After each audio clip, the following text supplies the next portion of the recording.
Ladies and gentlemen, welcome to my final Champions League round of 16 prediction. As you all know, the bracket has been confirmed. Incredible matches without a doubt. Some of them are extremely tough to call, but I'll be doing my best today. And the last video for the playoff predictions, I got a total of 6 out of 8 teams correct. The 2 teams that are advancing that I got incorrect were Feyenoord and Club Brugge. But honestly, not even surprised that I was wrong on those matches in particular. These ones I think might be tougher to call. So as always, don't forget to let me know your thoughts down below and leave a like on this video. If this video gets about, 2,500 likes, I'll do this same exact thing for the Europa League. And also, as a bonus, I don't know if I'll do this every single prediction video for every round, but I will do my best to predict the rest of the bracket. Just before we do all that though, I'm going to be adding on to my predictions by picking my best 5 players for this first leg on SORARE. On their Fantasy League European Champions, there's a total of $5,700 you can win in cash prizes just by submitting your best 5-a-side squad. In goal, it might be a bit of a surprise, but I think Mignolet has what it takes to have another fantastic display like he did against Atalanta. I'm putting him in between the sticks. The defender is probably the toughest one to pick. I do think Bayern Munich versus Leverkusen will be a low-scoring match though. Why not go for another surprise pick?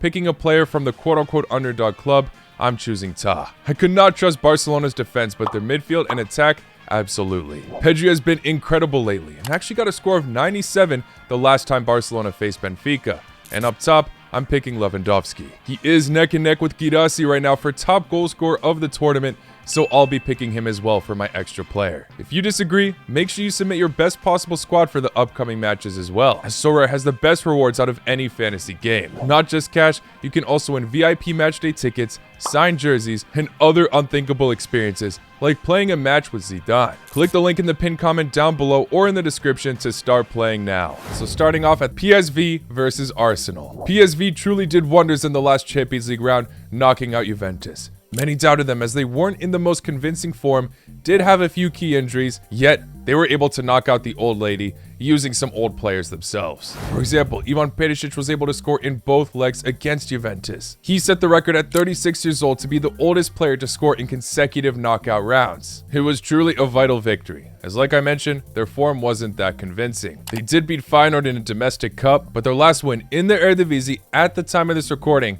was all the way back in January. This team have proven that in European football, they are chaotic and unpredictable. The only match they failed to score in this Champions League campaign so far was against Brest. Petr Bros definitely knows how to catch teams off guard, and Arsenal, at the time of this recording, are in a warring state, let's say. Many people claiming that the title race is over for them in the Premier League after they lost to West Ham, who haven't won a match in so long. And their injury list for forwards is shocking. No Saka, Jesus, Kai Havertz. They were forced to play Mikel Merino up top. That's a huge problem for the Gunners. They're definitely going to have to prepare their defensive tactics against PSV.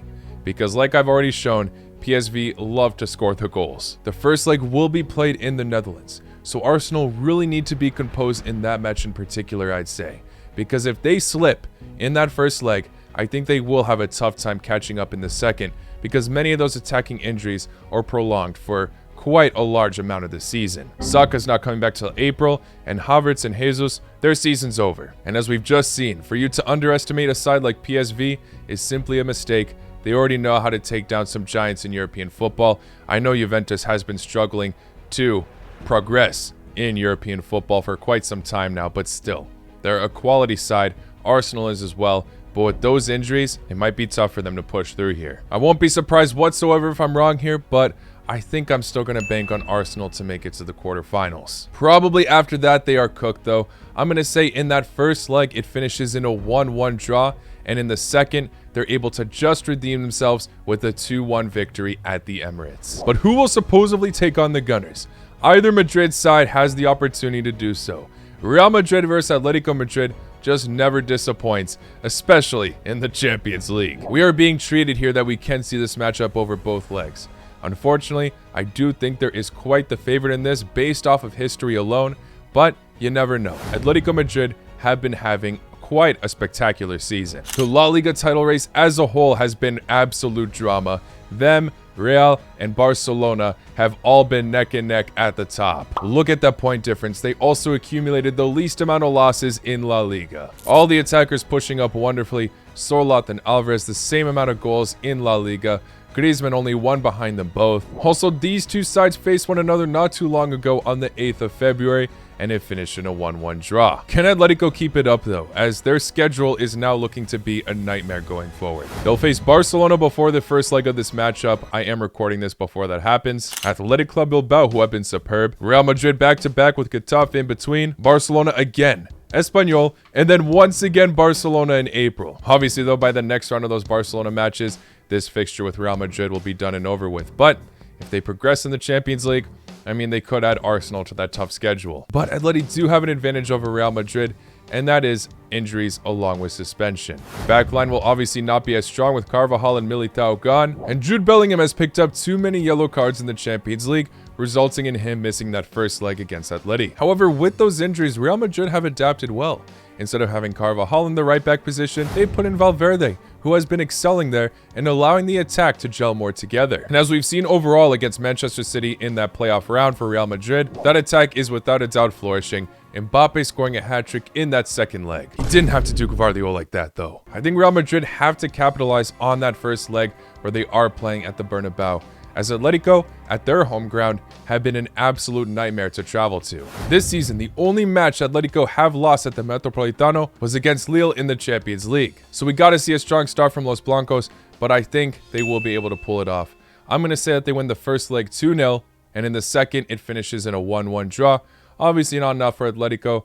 They get upset to Real Madrid once again in the Champions League. I still think it will be a dramatic match for sure, but not enough for any player to get anything tattooed like Ramos did. Alright, so that's my first quarterfinal matchup, Arsenal versus Real Madrid, but we're still staying on that same side of the bracket. Moving on now to Liverpool versus PSG. Many Liverpool fans are devastated to get first place in that league phase, with them getting rewarded with a team that has just highly improved in form. PSG were definitely looking quite unconvincing in the earlier stages. Still dominating in Ligue 1, they have now found their footing in the Champions League as well, defeating Manchester City, scoring 4 goals against them, sealing the deal wonderfully against Stuttgart, with Dembele picking up a lot of form. Also with them now signing Kvicha Kvaratskhelia, their attack is only looking more and more dangerous, and it is shown in that last playoff round. Sure, they were playing Brest, a side that they're already very comfortable with domestically, but they still beat them 10-0 on aggregate. That second leg with the 7-0 victory. And also domestically, they're the only team in the top 5 leagues at the time of this recording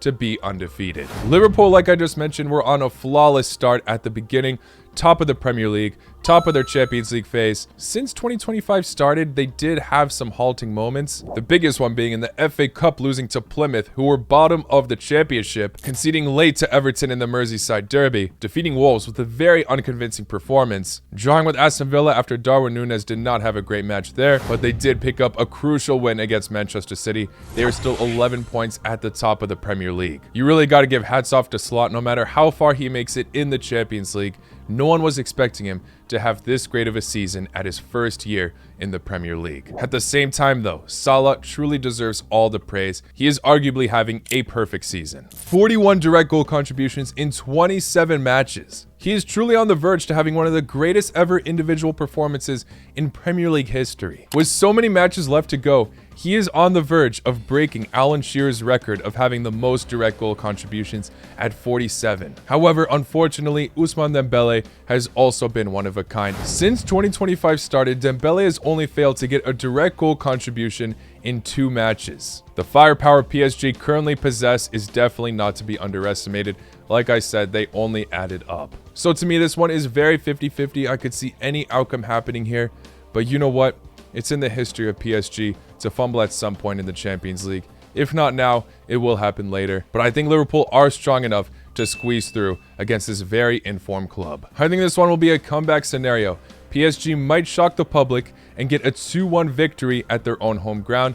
But then, in the second, when they travel to Anfield, which I do think is a massive boost, by the way, Liverpool win there 3-1. We move on out to the last match of this side of the bracket, Club Brugge versus Aston Villa. This matchup actually already happened, where Club Brugge were able to defeat Aston Villa, giving them their first ever loss in the Champions League. Overall though, Aston Villa did remain to be the stronger side throughout the Champions League campaign, as they did finish in the top 8, while Club Brugge hung on to that last possible playoff spot. Club Brugge, though, then did defeat Atalanta, who were also just so close to making it to the top 8 themselves. 9th place, and they actually did very well against them, scoring 5 goals over both legs. It was such a takedown that we saw Toloi get a massive meltdown, and Gasparini publicly criticizing one of his best players. Without a doubt, I think the Belgian club are one of the most underrated in Europe. The team overall is very exciting to watch. So many youngsters pulling through. Even with the likes of Skovolsen gone, we still got Solis making a massive contribution, Gustav Nilsson getting some serious numbers, and the veteran Hans Van Aken.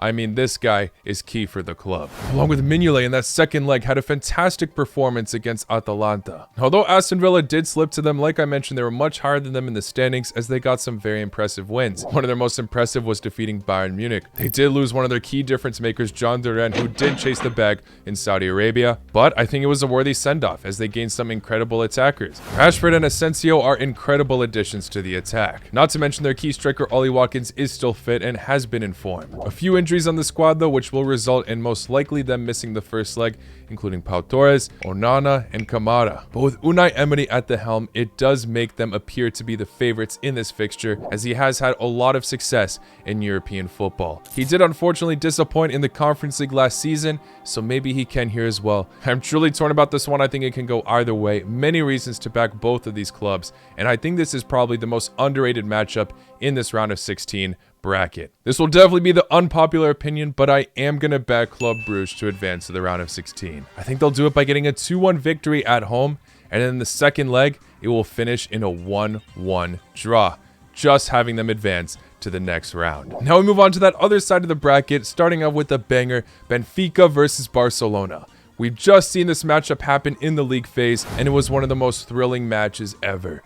4-5 at the end. The only time in Champions League history a match within 90 minutes has finished with the 5-4 scoreline. So without a doubt, I think this one will deliver with the goals. Not to mention, Benfica were in that previous playoff round where they defeated Monaco 4-3 on aggregate. The second leg was a 3-3 tie. And as we know, even when Barcelona slipped throughout this season, they still play some of the most exciting football out of any club right now. Without a doubt, they are still doing very well in that race in La Liga, and they finished second in this league phase only behind Liverpool, only losing their first match against Monaco. Benfica can without a doubt be fuel to get their revenge in this fixture, as they still, attacking-wise, played very well against Barcelona. We saw Palvidis, the Greek forward, get a hat-trick in that match and still lost. Hansi Flick at the helm, though, has definitely been an upgrade for Barcelona.